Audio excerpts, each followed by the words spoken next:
Well, hello there, Internet, and welcome back to BC Wrestle Pod, specifically Los Lobos de la Lucha, which, of course, is your weekly CMLL post show here at BC Wrestle Pod. My name is Mikey, also known as El Jefe, and joining me this evening, as always, is my cohort, my right hand man to the Grand Poobah of all things Lucha Libre with me, and Papa Oso himself. So we are here tonight to talk about the Friday, August 14th edition of CMLL Viernes Espectacular. We got a lot to cover. We got 7 matches to discuss. We are inching ever so closer to the 93rd anniversario show. So lots of stuff to talk about. But before we get into all of that, just as a quick recap of everything you already know at this point, you can see us go live on pretty much most streaming sites. You can catch our edited video tomorrow afternoon. You can check us out on the social medias at BC WrestlePod, and we have merchandise if that is what you would like. And we also have a way to help us support our pay per view habits because there's a lot of shows that are coming up in the fall that we're going to be discussing. But nonetheless, let us get into it. We are just coming off of a crazy, crazy show that we talked about last week with the Grand Prix. And so now we are getting back into the swing of things and we are setting everything up for the 93rd Anniversario show coming up here in about 3 or 4 weeks. So let's just get into it. We kick things off this Viernes Espectacular. Like I said, we're covering the August 14th edition, and we kick things off with our fun little opener match. This is a relevo australiano or la una caída, so one fall. And this is the team of Blue Shark, Tornado, and Pendulo taking on the team of Infarto, Cerebro Negro Jr., and Disturbio. Again, lots of Escuela boys in this one. I'd love to see them opening up the show in our matches with them. So, a lot of these folks we have seen before. The only person who I have not really seen too much of, and he participated in the tournament when we were having it, but he really wasn't popping up on the Friday shows until now, and that is Disturbio. So very interesting getup going with the all leather in this picture, which I'm not gonna say no. Um, but again, this picture though, I need updated graphics because listen, Cerebro Negro Jr., I love you in dearly, I truly do. But this shade of pink is not working for me. It looks like he is wearing he got doused in Pepto Bismol. Like, I don't know. Um Yeah. And the little yellow thing at the top looks like his brain. I'm like, which ew. makes which makes sense because literally his name is Cerebro Negro Jr. So True. cerebro is the English word for like brain or like the cerebral cortex. But even said, I was like, is this the pink shade of pink we want to go with? But I mean, that's what I'm saying. Is I would think that you'd want the brain to be pink, hmm you know, even though technically the brain is gray, but whatever. I mean, you're absolutely right. I'm, So, outfits aside, I thought this was a fun little match. I really did. it was. I mean, again, it's an opener. The openers are usually fun. They usually set us up, and I thought this one did its job. I enjoyed it. I think I've seen all of these guys. I couldn't remember if I'd seen Disturbio or not. hmm And I think I've seen Cerebro Negro Jr. and Pendula in passing somewhere for some reason, but hmm but but I enjoyed it. I thought it was fun. I thought it was a good opener. I agree with you. And to kick off the night proper, well, I guess technically the Technico team won here. So Blue Shark, Tornado, and Pendulo pick up the victory in our opening bout, which leads into our second match of the evening, which, of course, is some good old tag team action. You have Los Viajeros del Espacio, so the spaceman, to put it bluntly in our translation, of Max Star and Futuro, the shiniest people that you will meet on the CMLL roster, which is insane, but it makes sense for their faction name. And of course, they are taking on the Calaveras Junior Uno and Calavera Junior Dos in a match Relámpago de Parejas, so a tag team Relámpago lightning match. So again, Max Star and Futuro, the shiniest people that you literally can see from space.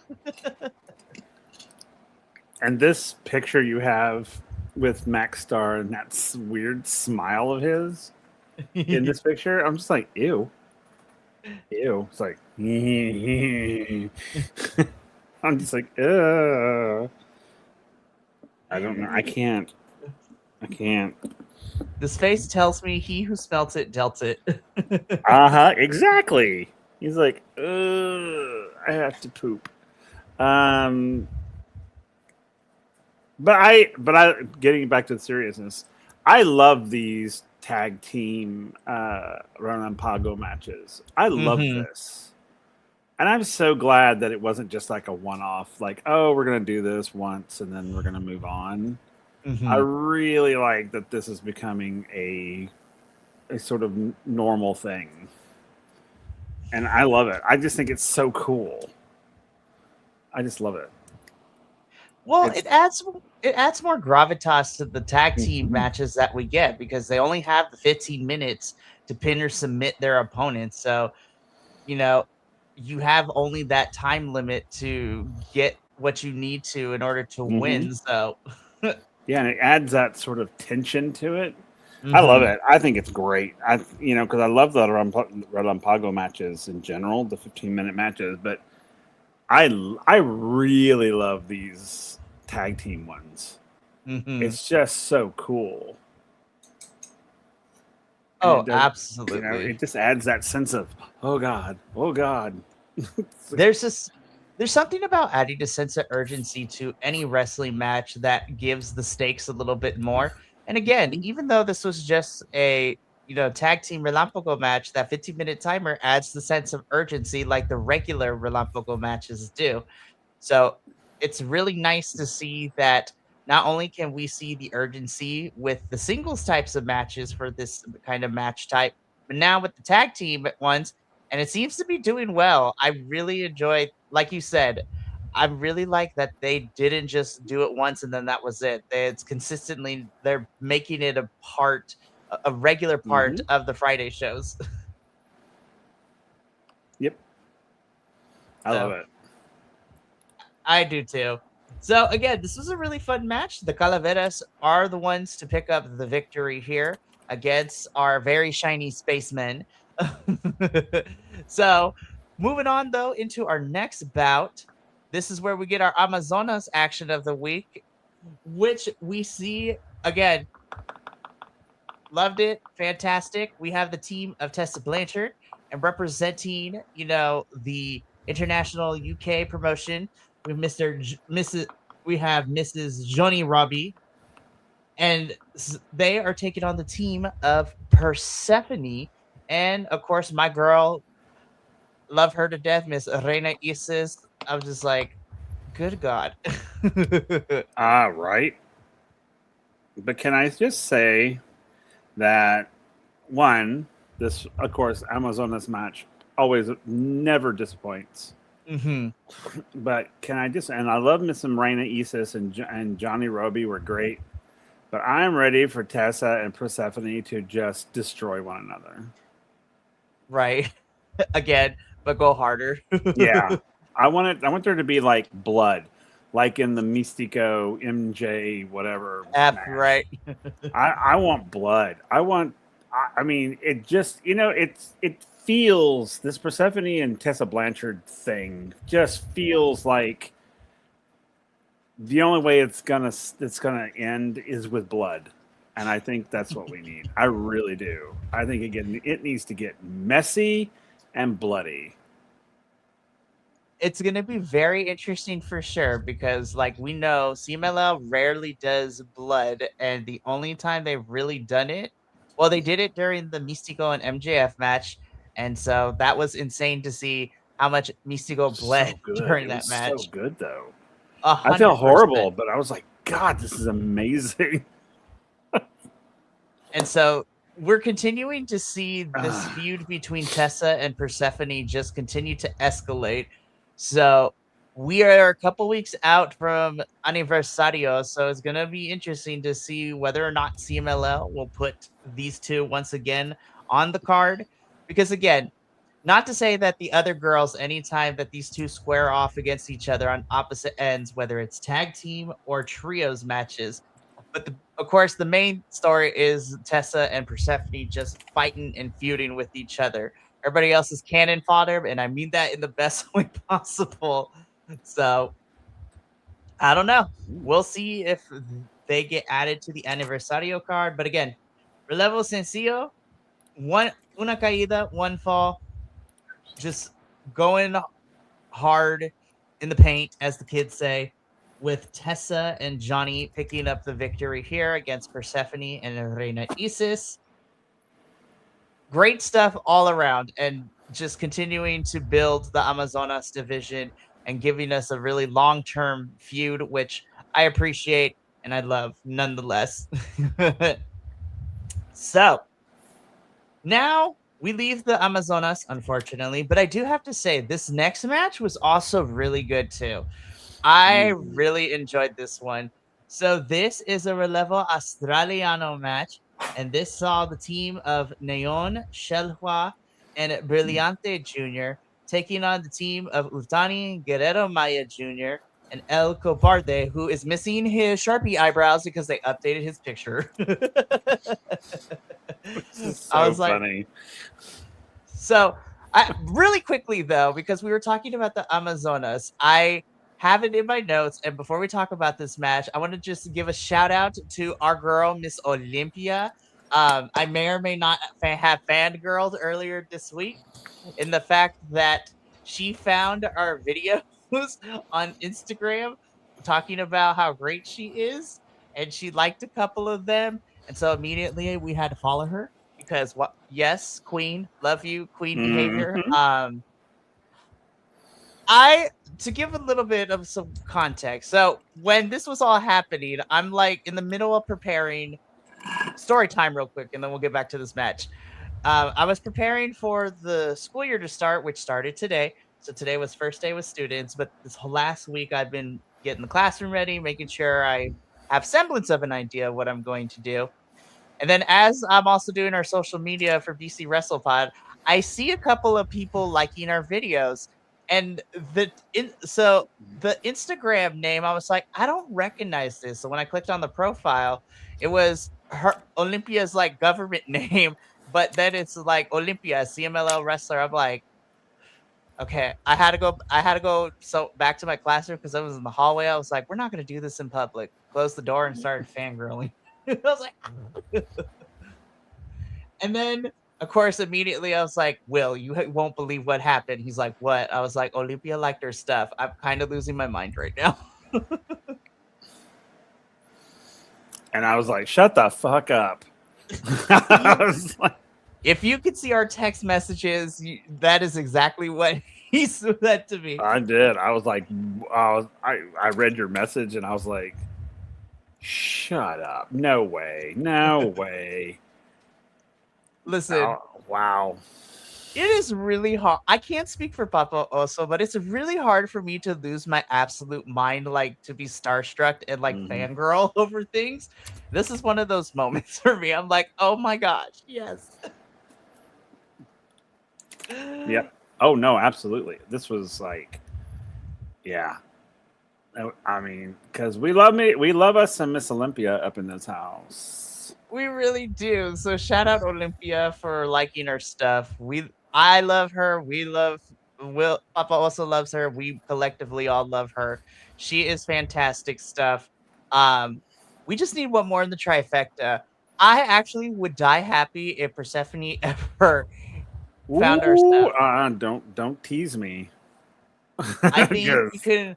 I'll be like, guys, I'm retired now. We're good, but uh-huh. like I can die peacefully. Mm-hmm. Ooh, So if ooh, my lord, if my girl Persephone was all like, "Oh, I love you guys," oh, I think I would have a heart attack and die blissfully.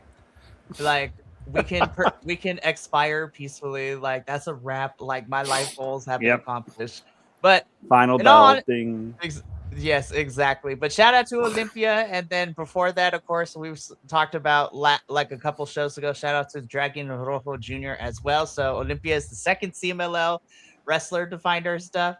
Um, but no, and thank you CMLL too, because at least from my knowledge, their stars aren't active on social media like that. But it seems that they're being more active on social media and actually looking at stuff. So CMLL continue to give us good stuff, and we're going to continue to talk about it, like this match. So, segue. This was a really fun match. Again, all six of these individuals are really fun individually, but Mm-hmm. they worked really well together. Now, of course, Utani has become one of our big time faves. Like consistently seeing him show up on the Friday shows has been really fun to see. Um, of course, Neon is 1/3 of our trios champion, so he's leading the charge here. I think, though, my move of the match, because I think he makes it look so effortlessly. I have to give it to Shelhua. So when Shelhua is on his head and he has like a head scissors with his opponent and then spins like a top to take them to the mat, I was like, Shelhua does that very beautifully, and I have not seen anybody else do it that beautifully before. So shout out to Shelhua because that move is so clean. Mm-hmm. Yeah, this match was super fun. I love Utani. You know that because he's my man. He's just so good. He's so fun to watch. That's what I love about him. His whole shtick, man, and his know-how is so good. I just truly enjoy watching. And if you team him with like Okamura, I am like on cloud nine. Like holy goodness. And of course I love Neon and Shelhua. I love those two. Man. But Utani, whew, he is so good. I marvel at him. Truly. I mean I marvel at all of them, but for some reason Utani is just like wow. I'd love to see him live, like in person. Oh my goodness. I get like we could die twice, right? So if Persephone found her stuff and if Papaoso and I somehow managed to find our way to Mexico City and watch the CMLL live, it was like we could die again. Mm-hmm. All right, Utani, I need you to like our videos. that's another one too. I was just like, just all the roster. Yep, exactly. They all need to find us. No, but seriously. So again, to kind of wrap it up, when you have the talent in the ring that you do, like it's it's awesome. This match was really fun. So Neon Shelva and Brillante Jr. with the win, but good stuff. Really good to see because these are six guys individually that we see from time to time, but they worked really well in this match, and I had a fun time with this one for sure. Alrighty, I'm gonna put the disclaimer here because these next three matches can pretty much be explained kind of in a similar way because this is all heading into Aniversario with the big old like 4-team elimination style match that Apuestas match that we got set up, which I'll talk about here in a little bit. But the first of these three includes these two. Oh my god. First, I was just like, somebody is gonna lose their okay, so really quickly. Mano a mano. So Rumbo 3rd Aniversario. So all these matches are people who are going to So funny enough, they're fighting each other, but they're all going to end up being on the same team. So at Aniversario, this is how it's going to go. It's a little complicated, so follow me real quick on this journey. So we're going to see our 4 teams that are going to participate in that fatal 4-way elimination style match fight each other. So this is how it's going to work. So these 4 are going. The 4 teams is. The 4 teams are going to be fighting each other leading into Aniversario, and what's going to happen is that these 2 are going to be put together in a team, just as Zandokan Jr. and Star Jr. are. Místico and Averno are going to be in the team, and then Templario and Ultimo Guerrero are going to be put in a team as well. So then we're going to have this fatal 4-way match where the last team standing in that fatal 4-way elimination style match immediately goes into a one-on-one apuestas match. So the teams that are you want to be the last team standing in order to get a chance to decimate your opponent. So in the event that Dragon Rojo Jr. and Barbaro Cavernario win that fatal 4-way, then they would fight each other immediately in a hair versus hair match where somebody is losing their hair. So depending on the final team standing is going to determine what kind of match we're going to get. Hair versus hair, mask versus hair, mask versus mask. Like, it's going to get insane. So they're literally fighting each other to get the chance to team up, win, and then fight each other again at Aniversario. And these 2 do not like each other. Dragon Rojo Jr. with the ref distracted, like Dick Punch City, like and then the promo afterwards, and then they start brawling again. Like, it's so funny. I thought this match was going to be silly stupid. Because this feud, quote unquote, it just feels like comedy to me. Like, and don't get me wrong, because both of these wrestlers I love and I think they're great. But I feel like for this particular thing or this particular moment in like the history of leading up to the 93rd anniversary show, these 2 are kind of like comic relief. mm-hmm. And just because it just feels silly. Just, they get called, they come in. It's like, it just feels like comedy. I mean, it really does. And to me anyway. And I just think, and that might be very unfair, but it just feels like this is just for shits and giggles, basically. Because, like I said, I love Barbaro Cavernario is actually one of my favorites. Like in this sort of like buffoon wrestler type thing, that sort of thing. And because I love him. I think he's crazy out there. I think he's super charismatic, and I love that. And he's got his shtick that he sticks to, and I just love it. And I just, for some reason, this just felt shticky. This felt very like, here's our comedy duo act, everyone. But I liked it. I really did. I thought it was fun. No, I agree. Like I said, again, these matches are going to be happening leading into Aniversario. Dragon Rojo Jr. is the one to win here before they start brawling again. And you can kind of copy and paste that same through line for this next one too. Like, yeah.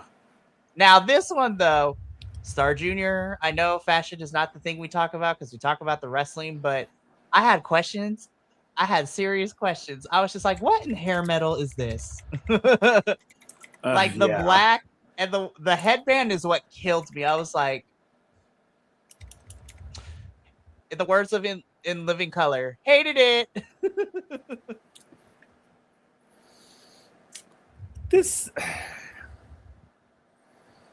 This match felt like one of these things is not like the other.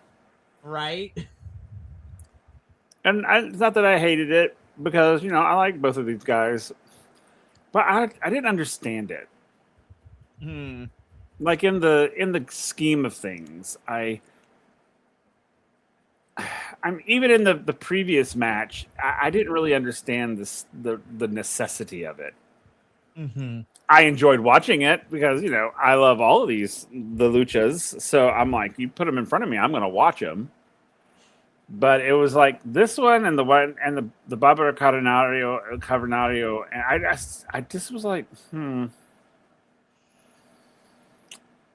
I don't care, but I was like, why?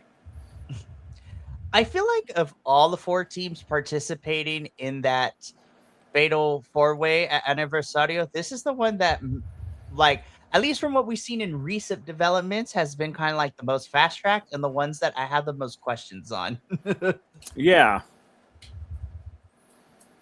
Yeah. Yeah.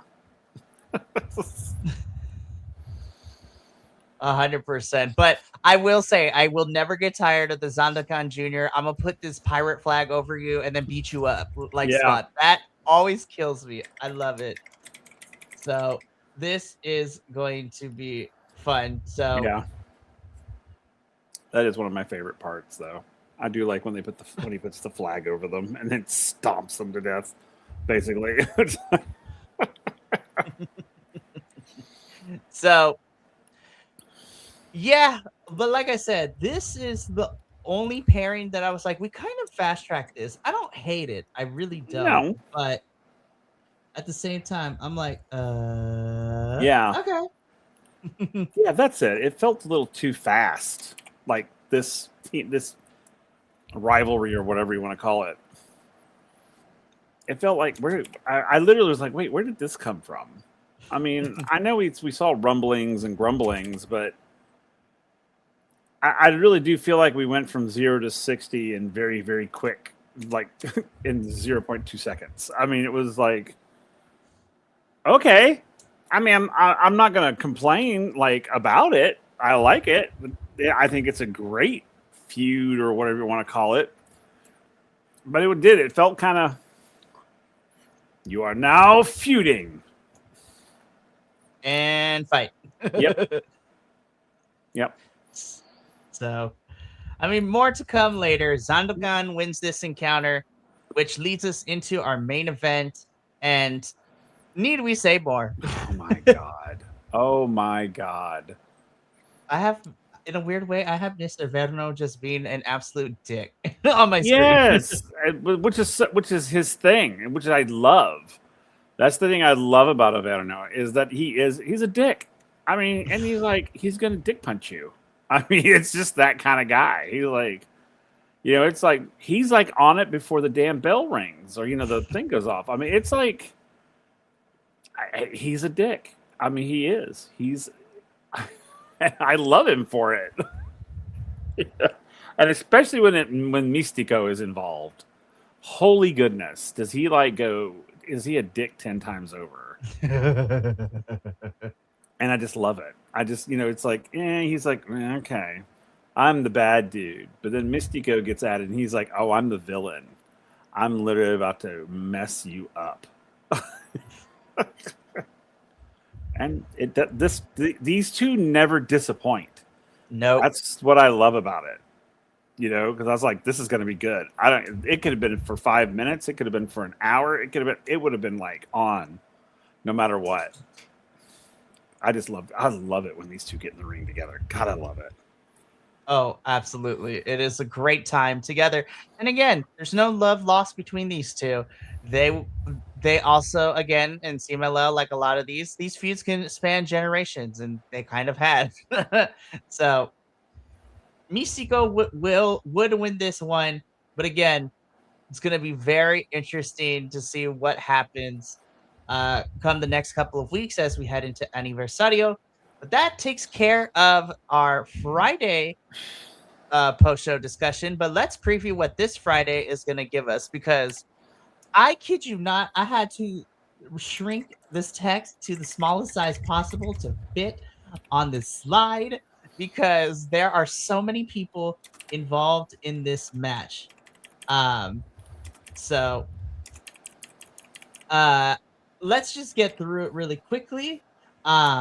So So coming up this Friday on the August 21st edition, um, we got some really, really fun stuff happening.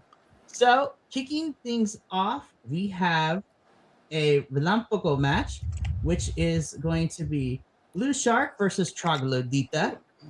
Then we are going to have, after that, in our second match, we have a match Relámpago de Parejas, so a tag team uh, lightning match between Hijo del Pantera and Pantera Jr. So the Panteras, I lost the picture. No, there it is. And they will be taking on the team of Rey Cometa and Espiritu Negro. So it's like, so this is a Técnico versus Técnico fight. Then in our third match, Tercera Lucha de Amazonas. Again, Tessa Blanchard, Scotty, and Kira are going to be taking on Persephone, the Puerto Rican powerhouse herself, Ms. Zuxis, and Kata. So I'm like, oh boy, here we go. I was like, yes, I love it. So then in our semi-main event, and this is where the slide got complicated because we included everyone. So in our semi-main event, we have a quadrangular de trios. So basically, we have we have a fatal four-way trios bout. So there are 3 people on each team. So there is a total of 12 participants in this match. So it's like that's a lot of bodies in this ring. So we have El Galeon Fantasma, which is Zandokan Jr., Defunto, and Furia Roja. We have Los Guerreros Languineros, so Ultimo Guerrero, Stuka Jr., and Gran Guerrero. We have Los Infernales, so Averno, Euphoria, and Mephisto. And Los Dragones, so Dragon Rojo Jr., Dragon de Fuego, and Dragon Legendario. They're all fighting each other. I was like, I don't know how this is going to work, but it's going to be great. But then in the main event for the Lucha Estelar, we have a trios bout. Templario, Titan, and Neon are going to be taking on the team of Soberano Jr., Barbaro Cavanario, and Utani. So I'm like, hot damn. I'm like, ooh, this is going to be a fun night, y'all. So, yeah, that is going to be it for our show. Me and Papa also got to get up on out of here. But thank you so much for tuning into Los Lobos de la Lucha. We will be back next Wednesday to talk about more CMLL goodness. But as far as the rest of this week goes, we have one more show to kind of cap off our week here at BC Wrestle Pod, and that is going to be our TNA post show. So this Friday, not only will we be covering the Go Home show, because it is the last Thursday episode before our next pay-per-view, we will be covering the Go Home show for TNA, and then we will also be making our predictions for TNA Lockdown, which is the next pay-per-view happening this weekend. Lots of interesting things are happening, so stay tuned for all of that. But from all of us here from BC Wrestle Pod to you at home, remember, take care of yourself, love one another, stay iconic, and more importantly than anything, you always deserve to finish your story. We'll catch you later, but until then, sayonara, adios, and until next time, peace.